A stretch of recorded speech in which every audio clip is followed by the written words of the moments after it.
never one of those kids that tried to smoke or anything else like that. My throat, my lungs were so important to me that, and still are, that there was no way I was going to touch that. So I never even tried it. And the same with other drugs and everything. I didn't drink till I was like 19. A couple months before I was 19, I drank for the first, I drank for the first time. I'd always had like glasses of wine with my parents during Sunday dinner when I was like 14, 15 or whatever. And they were like teeny tiny little glasses. And I would nurse this tiny little, it was like the size of a shot glass, these tiny little wine glasses we had. And I would nurse it for like 2 hours because I knew what drunk looked like, and I did not want to be a drunk ass, so I was very, very aware of that, and I drank it incredibly slowly. But yeah, so I was never one of those kids that experimented with a bunch of things. And then when I became 30, I decided I'm going to try cannabis because I'm going to try it in a baked good, which is comfortable for me, So it was just a really interesting experience that I had because I created a complete 180 within my life based upon all the incredible information, because that was the reason why my walls were finally taken down completely, because I'd learned such great information about cannabis and how it is one of the greatest and probably the greatest medicine that we have on the planet. It is the most durable and longest lasting, and we're going to get into that too. And we're already a half hour in. So let me get into some of that. And then I'll talk a bit about my own personal experience with trying cannabis for the first time, because that was very, very interesting. Okay. There's this really great film. Well, there are a couple really great films. I do highly recommend, if you have not seen it, The Union, The Business Behind Getting High. It is really incredible because it touches on the hypocrisy of government, in the fact that government, pushes alcohol and pushes cigarettes down our throats. But, and these things kill us, there's no doubt these things kill us. And even coffee, and that's how many friggin' coffee, how many Tim Hortons are there? How many Starbucks are there? It is incredible, absolutely incredible. And I don't drink coffee either. So I think I had a coffee once when I was like 15. And I thought it was really nasty. So I didn't bother after that. And I had a little time there because my mom was drinking decaf.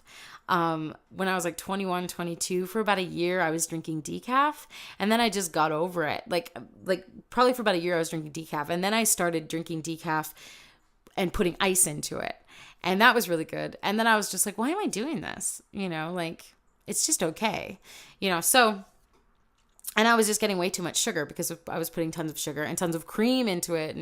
And nobody needs to have dairy of any kind because of the hormones and the antibiotics that they put inside the cows. So, if you're not aware of that, and that's probably going to come up in the future again, I'm sure.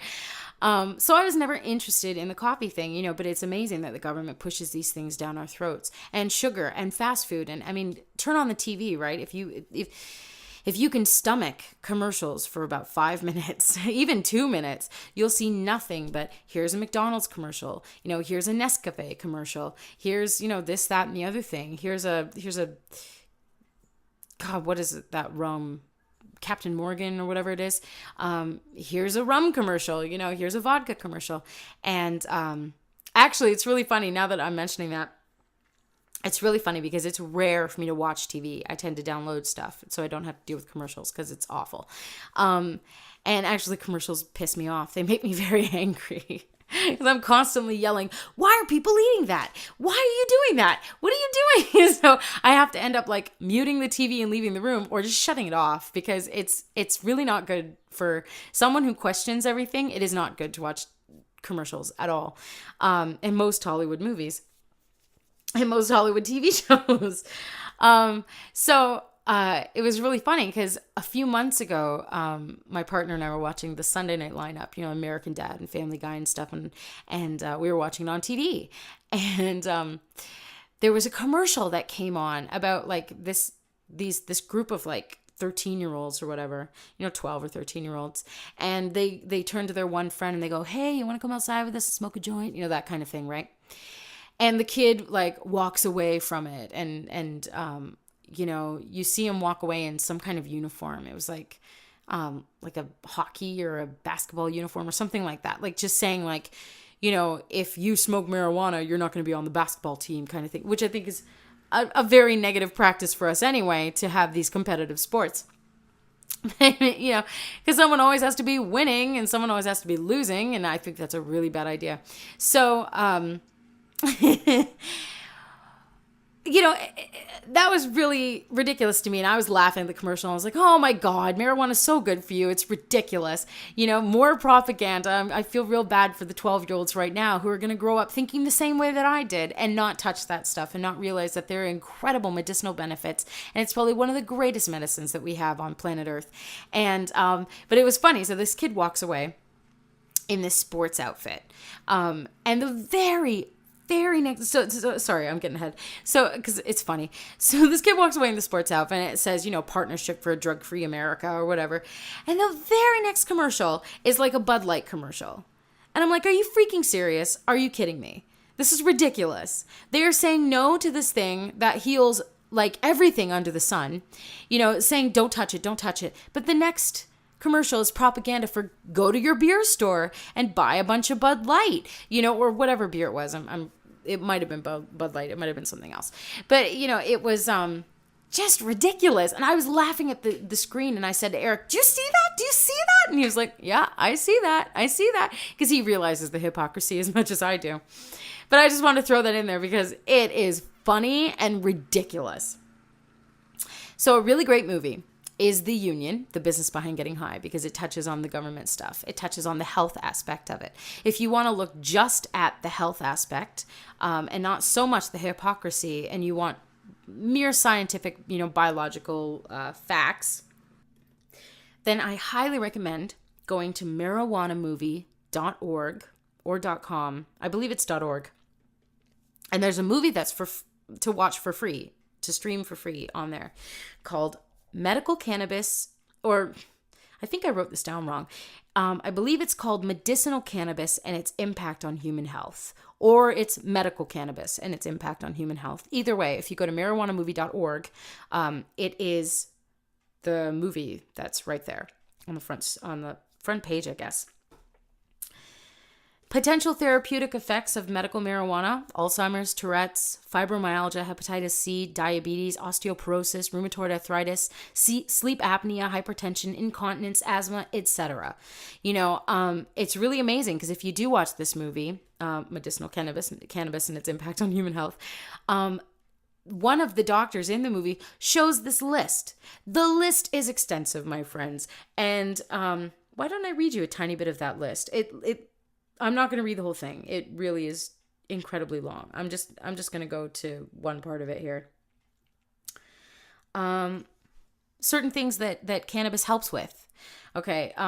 Bulimia, problems with chemotherapy, cancer, pretty much any kind of cancer, compression of the brain, cluster headaches, cerebral palsy, carpal tunnel, color blindness, conjunctivitis.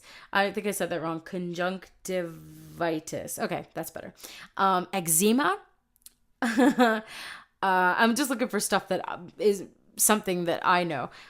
Genital, well, I don't know this for personal experience, but genital herpes, Graves' disease, lymphoma, endometriosis, brain trauma, menopausal syndrome, melanoma, leukemia, mania, depression, MS, musculoskeletal injuries. That's one of those tougher words. Muscular dystrophies, Meniere's disease, grand mal seizures. Oh my God. Okay. I have 8 pages that when I was watching this film, I did a bunch of screenshots of the list because the list goes by really, really fast. That was one page that I read to you. I actually didn't even read you the whole page. I read you maybe 2/3 of the page. There are 8 pages of pictures that I took of this list. Absolutely incredible. The things that cannabis heals and helps to heal: schizoaffective disorder, schizophrenia, stuttering, vaginal pain, pancreatitis, ureter pain, panic disorder, like post-traumatic, what is that? Post-traumatic stress disorder? I was going to say distress disorder. Vomiting, like different kinds of hepatitis. So, whiplash even, and really, really, really fascinating that this heals so many things: addiction, colitis, cystic fibrosis, gastritis, hypoglycemia, hemophilia. I'm having a hard time reading today. Hyperventilation, hypertension, alcoholism, AIDS-related illness, agoraphobia, so that's all I'm going to read to you. But that's just a tiny bit for you to get some sort of idea of how incredible this herb actually is. Cannabis and hemp were one of the first plants to be farmed in agriculture. There was, and I'm not going to, I fear I'm not going to do this justice the way that the film actually is going to, but I'm just going to give you little bullet points. There was a contents of a medicine man's bag dated to around 3000 BC, found in a Chinese tomb, and it contained cannabis. So this shows us the connection with Chinese herb and Chinese medicine throughout the ages. It's been used for at least 5,000, 6,000 years. It's been found in Chinese medicine, Egyptian medicine, Indian medicine. Obviously, so Ayurvedic. It's been found to have been used throughout the ages by a myriad of nations. From 1854 to 1941, it was in the U.S. pharmacopoeia. And in the 1900s, cannabis medicines and extracts were produced by the same guys now, like Merck and Pfizer, who are dumbing you down and drugging you up and killing you with the bullshit prescriptions. So this is what's hilarious, that these guys were actually on the train, the cannabis train at one point, the cannabis choo-choo, and, and they were actually helping to heal people, and then they went the other direction. This is sad for me, but because it's something I'm very passionate about. Marijuana hasn't been used as a medicine for over 60 years, but it was used for over 3,000 years before that around the world. Now, what's interesting is that the quote-unquote medical industry has lumped cannabis together in such a way that I kind of used to. But they have two schedules. A schedule is a classification of drugs as determined by the Controlled Substances Act.